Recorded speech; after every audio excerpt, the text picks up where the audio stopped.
Hi, everyone. It's Aloha Friday, and I'm ready to share with you guys our latest installment of employee trainings. Today, we're going to be discussing post-harvest procedures and traceability. So these are trainings that we're putting together to make it easier for everyone to have enough employee training logs to cover you for your Harmonized Gap compliance, and it also serves as an opportunity for you to have something to provide to new employees. So today we're going to talk about post-harvest. I'm going to move forward into the next slide, I hope. And here we go.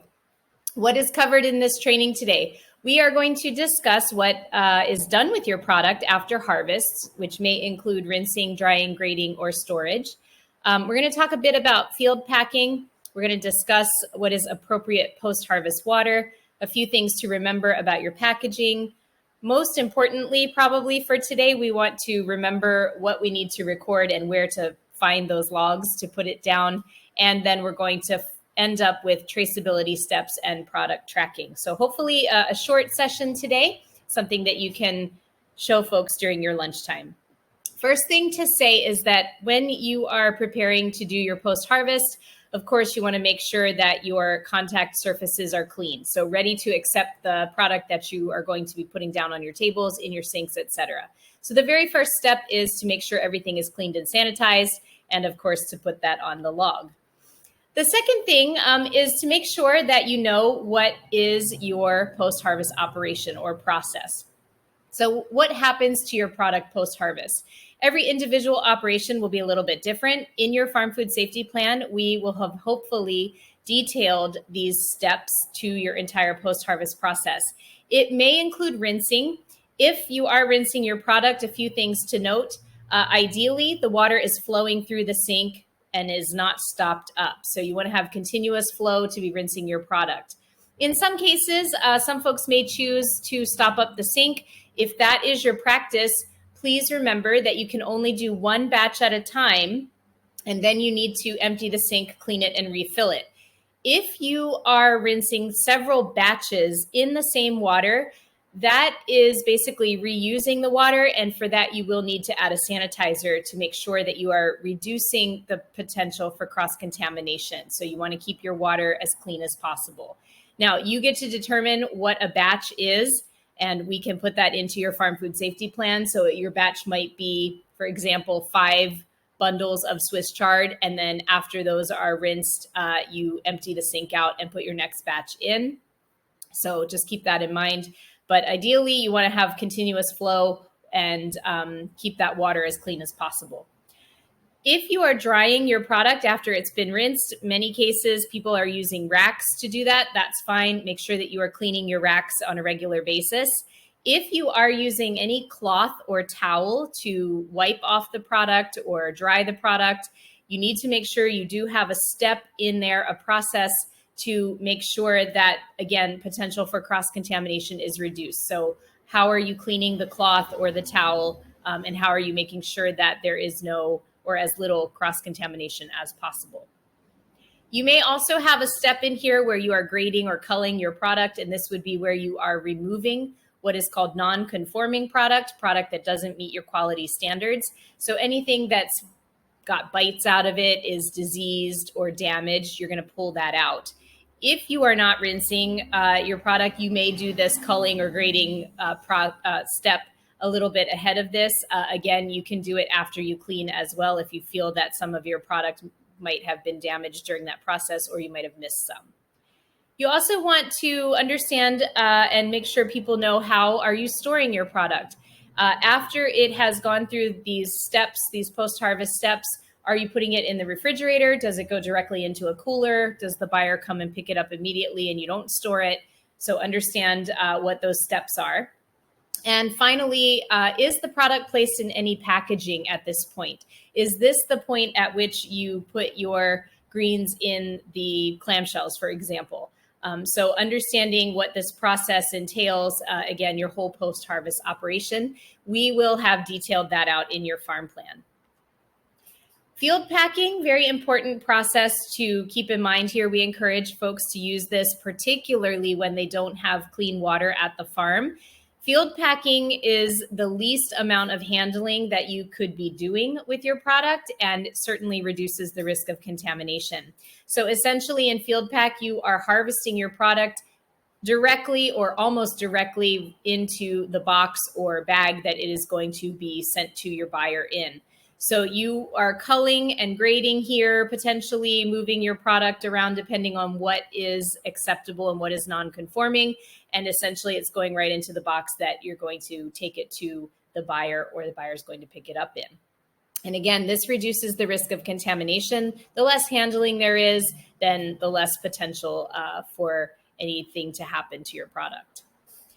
When it comes to post-harvest water, it's very clear. Post-harvest water must be microbially clean.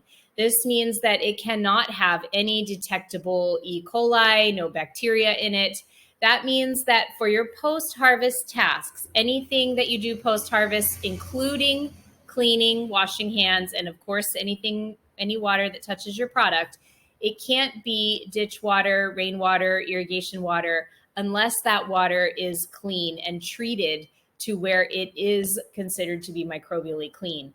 So if you have ditch water and that's your only source of water at the farm and you need to use that to clean things, you need to have an appropriate sanitizer that effectively does the job, and then you can use it. Otherwise, this is where field packing is really useful.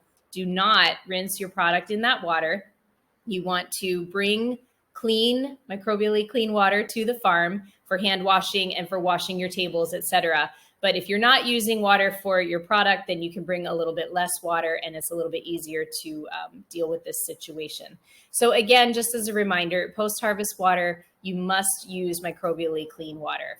If you're using county water, that is microbially clean. So bringing that water to the farm if you don't already have it there, or field pack your product, take it to your buyer and let them know that they need to wash it. For packaging, whether you are putting your product into additional packaging or it's being field packed and going straight to the purchaser, you do need to pay attention to a couple of things. One, your storage of your packaging. You want to store your packaging off the ground, and whenever possible, cover it. That keeps dust and debris off of it. We want to keep it off the ground so that it's not in direct contact with any soil. Particularly, we also want to keep it away from a situation where there might be bugs.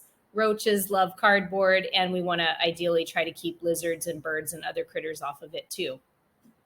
Inspect your packaging before you use it. So when you're pulling those cardboard boxes out, putting them together, make sure that there's no lizard or gecko poop on there, no spiders hanging around in there. We don't want to get to the bottom of the box of tomatoes and find cockroaches or lizard poop or anything like that. And you also want to look for the integrity of the packaging itself. So there are no holes in it, it hasn't been chewed on, etc.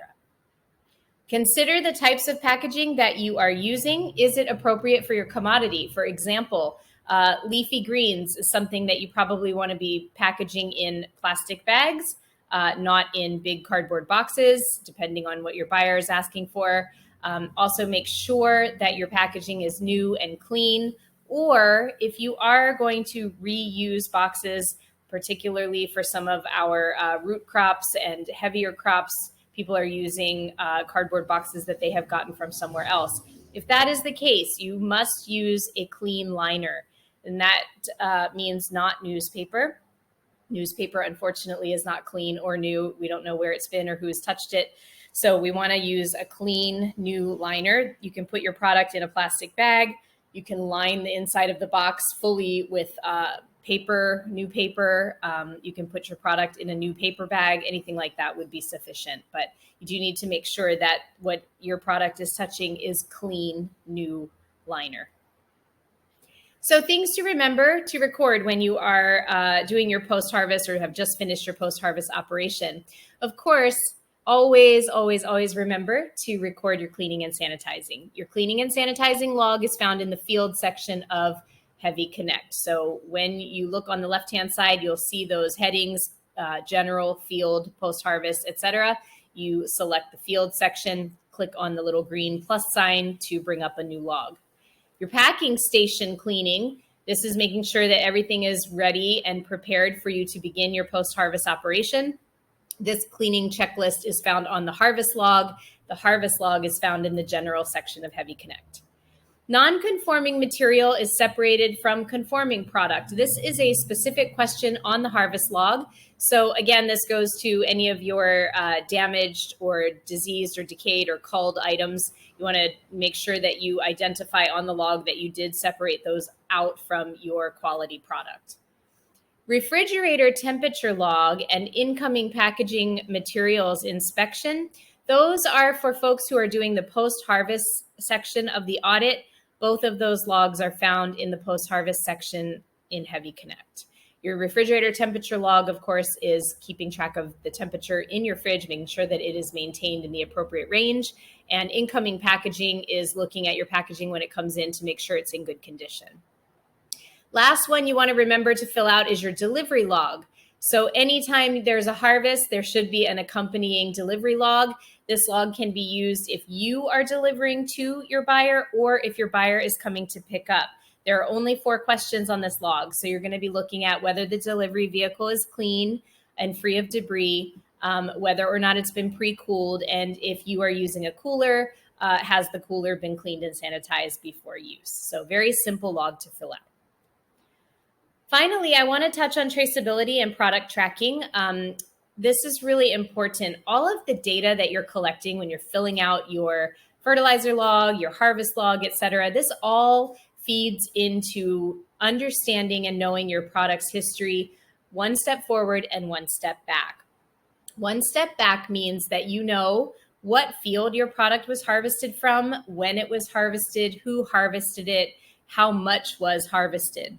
You would also have records of what went into those fields. So did you put fertilizer on? How much? How many times? What pesticides were used? When was it last sprayed, etc. A lot of times people are going to assign a tracking number or a code to these particular harvests, and that's really important for being able to track where everything goes. Your tracking number or your code might be simply the date, or the date with a couple of letters associated so that you know what product it is. So for example, today's date with TOM for tomatoes. One step forward is understanding where did your product go? So who's the buyer? Who took it? Who bought it? Who packed it when it went? Did you deliver it? Someone from your staff delivered it, or was it picked up by the buyer? And when did it leave your possession? So what was the last time that you had it? Of course, you also want to know how many bags or boxes or pounds of the product that you sent out. And this is all really important because if you ever were to do a recall, you need all of this information. In fact, for Harmonized Gap, you have to do a traceability and mock recall exercise every year. That will keep you in compliance. These logs are found in Heavy Connect in the general section. And what you want to do as you work through these exercises is, of course, save your notes or your emails. So you're going to let your buyer know that you have to do a mock recall, and this is the exercise. Maybe even ask them what is a good date this week to do it. But you want to save any emails that you send to them and that you get back.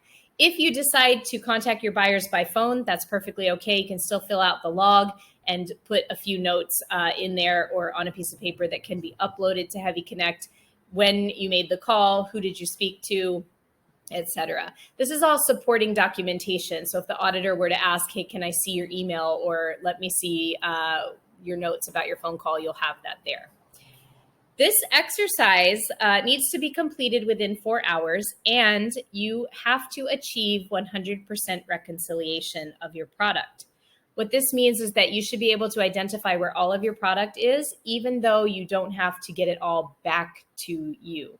So for example, if you sell 4 cases or 4 boxes of microgreens to your buyer, you go to do your mock recall and you ask your buyer, can you let me know what you have and where it went? The buyer says 1 of those boxes, everything in it has been sold to customers. 3 of the boxes are still in the warehouse. In this case, you have achieved 100% reconciliation because you identified all 4 of your boxes. If the buyer says, we've got 3 boxes in the warehouse, I don't know where the 4th box is, in that case, you have not achieved 100% reconciliation. You only have 3, you only know where 3 of the 4 boxes are.